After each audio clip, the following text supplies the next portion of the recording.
I believe in Aja, but the other one matter.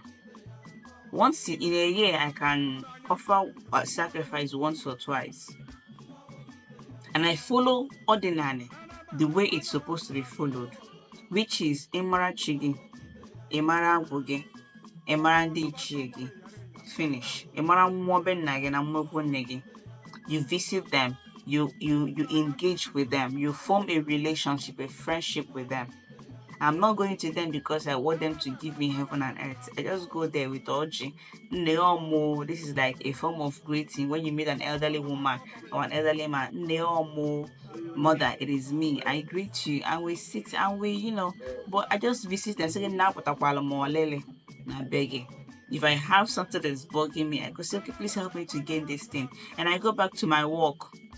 I go back to what pays me. I go back to trying to use my head, my aka. I try to use my hand. I try to use my mind. I try to use my number six to create a system that fits me. Then I'm patient enough. Then one day, one step at a time, you're building blocks. You're building blocks.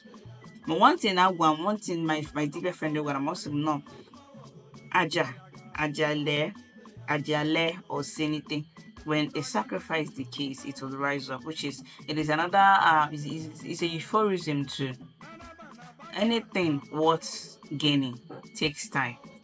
You have to be patient enough. And while being patient, you have to be hardworking. You have to be committed to systems.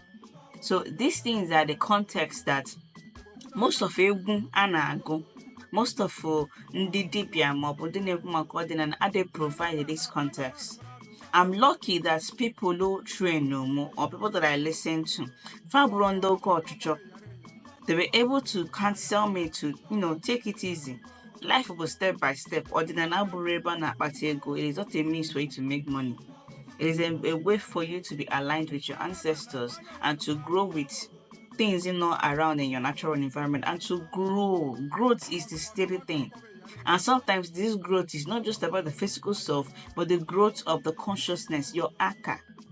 This growth of consciousness, the growth of consciousness in the sense that when you're done with this life, you might not really when you're done with this life, you might not really see the need to come back again, which means your consciousness can now grow, can now transform into something else.